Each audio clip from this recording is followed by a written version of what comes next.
आज हम इस वीडियो में करेंगे क्लास 6 हिंदी मंजरी बुक का पाठ 2 अपना स्थान स्वयं बनाइए के प्रश्नोत्तर। विचार और कल्पना। प्रश्न 1, ईमानदारी से कार्य करने का क्या तात्पर्य है? आपको कैसे पता चलता है कि आपके द्वारा कार्य ईमानदारी से किए गए? ईमानदारी पूर्वक कार्य करने के क्या क्या लाभ हैं? तो चलिए इसका उत्तर देखें।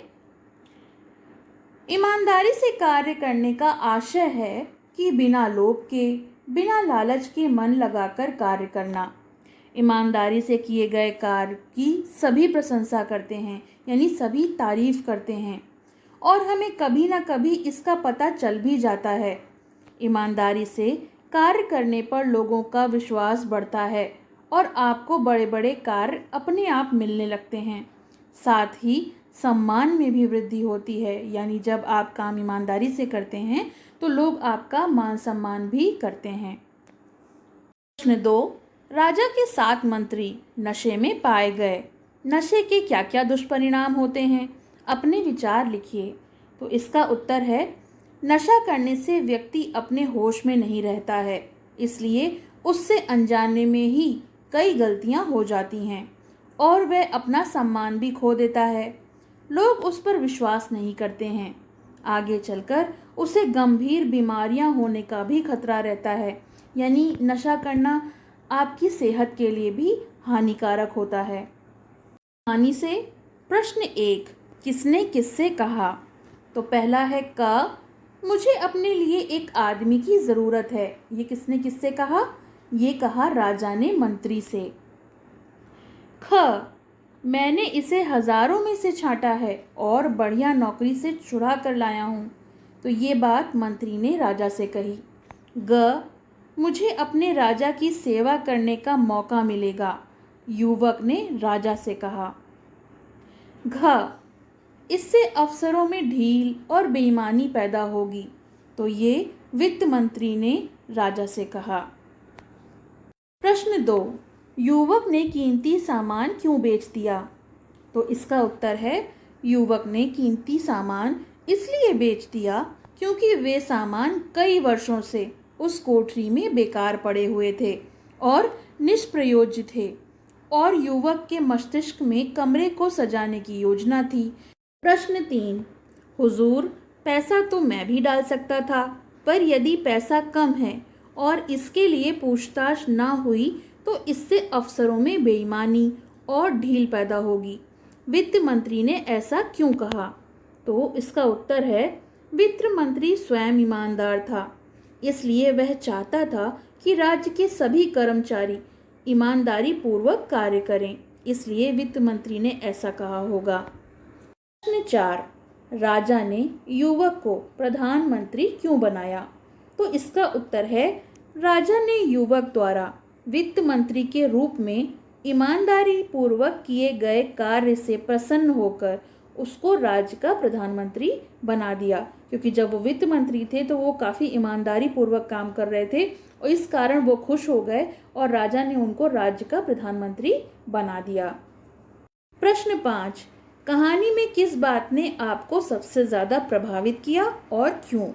तो इसका उत्तर है, कहानी से ये सीख मिली कि लगन और ईमानदारी से कार्य करने पर चारों ओर प्रशंसा होती है, यानी तारीफ होती है, और आप पर लोगों का भरोसा बढ़ जाता है।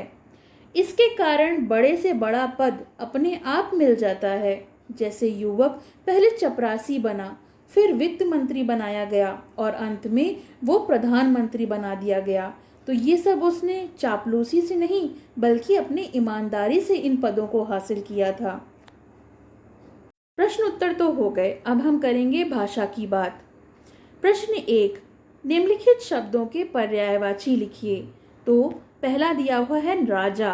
राजा को हम कहते हैं नरेश और बादशाह। रात, रात होता है निशा या फिर रजनी। सोना कहते हैं कनक या स्वर्ण को। दिन, दिन का होता है दिवा, दिवस। खुश होता है प्रसन्न और प्रफुल्लित।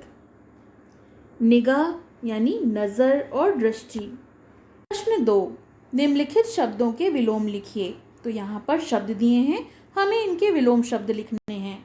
पहला है उन्नति, उन्नति का होता है अवनति। दूसरा दिया हुआ है कृतज्ञ, कृतज्ञ का होता है कृतघ्न। बेईमान, बेईमान का होता है ईमानदार। अमीर का होता है गरीब और अच्छा का होता है खराब।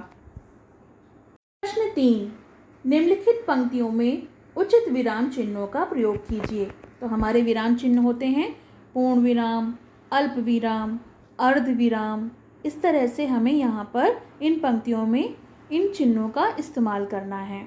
तो पहला है का है पेन, पेंसिल और रबर लिखने के साधन हैं। तो हम यहाँ पर पेन के बाद अल्प विराम लगाएंगे और आखिरी में पूर्ण विराम लगाएंगे। दूसरा है क्या आपके विद्यालय में कंप्यूटर है? तो ये एक प्रश्न है, इसलिए हम इसमें प्रश्नवाचक चिन्ह का इस्तेमाल करेंगे। तीसरा दिया हुआ है वह कितने सुंदर फूल खिले हैं। तो यहाँ पर वह के बाद आश्चर्य चिन्ह लगेगा, जिसे हम इंग्लिश में एक्सक्लेमेशन मार्क कहते हैं। गुरु शिष्य विद्यालय की शोभा है। तो यहाँ पर गुरु और शिष्य के बीच में डैश लगेगा और शोभा है के बाद पूर्ण विराम लगेगा। प्रश्न 4, जिन शब्दों के एक से अधिक अर्थ होते हैं उन्हें हम अनेकार्थी शब्द कहते हैं। तो यहाँ उदाहरण पे दिया हुआ है हार। हार के एक से अधिक अर्थ होते हैं। जैसे पहले हार का अर्थ होता है गले में पहने जाने वाली माला। जिस माला को हम गले में पहनते हैं हम उसे हार कहते हैं। दूसरी हार का अर्थ होता है पराजय। तो यहाँ पर कुछ अनेकार्थी शब्द दिए हैं जिनका अर्थ लिखकर हमें उनके वाक्य प्रयोग करने हैं। पहला है कर, फिर दूसरा है मन, तीसरा है सोना और चौथा है पत्र। तो हम इनके अर्थ के साथ साथ वाक्य प्रयोग देख लेते हैं। पहला है कर यानी टैक्स, वह अपना आयकर समय से जमा करता है। दूसरा कर है सण, यानी जो सूंड होती है हाथी की, हाथी का कर लंबा होता है। मन यानी जो हृदय होता है उसे हम मन कहते हैं, वह मन का बुरा नहीं है। मन एक होता है हृदय और फिर दूसरा होता है तोल की एक इकाई। उसने मुझे 1 मन गेहूं दिया है। अब अगला है सोना। सोना एक क्रिया होती है। राहुल को सोने में बहुत आनंद आता है। और दूसरा होता है एक धातु, यानी सोने की बात कर रहे हैं तो सोने के जेवर महिलाओं को बहुत पसंद होते हैं। तो एक सोना होता है स्लीपिंग और दूसरा होता है गोल्ड। पत्र यानी पत्ता। पतझड़ के बाद बसंत में सभी पेड़ों पर नए पत्र लगते हैं। पत्ता यानी लीफ। एक पत्र होता है चिट्ठी, मुझे तुम्हारा पत्र मिला यानी लेटर। तो ये तो हो गए इसके अनेकार्थी शब्द के अर्थ और उनके वाक्य प्रयोग। चलिए अंतिम प्रश्न देख लेते हैं।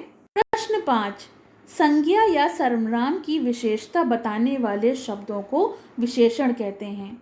निम्नलिखित पंक्तियों में आए हुए विशेषणों को रेखांकित कीजिए।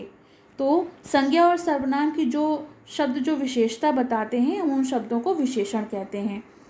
यहाँ पर है नौकरी, तो नौकरी जो है वो संज्ञा है और इसके लिए हम विशेषण क्या उपयोग करेंगे? बढ़िया, बढ़िया नौकरी से छुड़ाकर लाया हूँ। दूसरा है दफ्तर सचमुच शाही दफ्तर हो गया है। तो दफ्तर कैसा हो गया है? शाही। इसकी विशेषता है कि वो शाही हो गया है। तीसरा है उन्हें तेज आवाज में पूछा। तो उन्होंने किस प्रकार की आवाज में पूछा? तेज। आवाज की विशेषता है कि वो तेज हो गई थी। चौथा है उसने राजा को लिफाफों की कहानी सुनाई। तो लिफाफे कैसे थे? रद्दी। तो इनकी विशेषता है कि वो रद्दी थे। रद्दी लिफाफों की कहानी सुनाई। पांचवा है सभी मंत्री महल के एक बड़े कमरे में आ गए। तो कमरा कैसा था? बड़ा। तो इसकी विशेषता होगी कि वो कमरा बड़ा था। सभी मंत्री बहुत लज्जित हुए। सारे मंत्री क्या हुए? लज्जित। तो यहाँ पर विशेषण है लज्जित।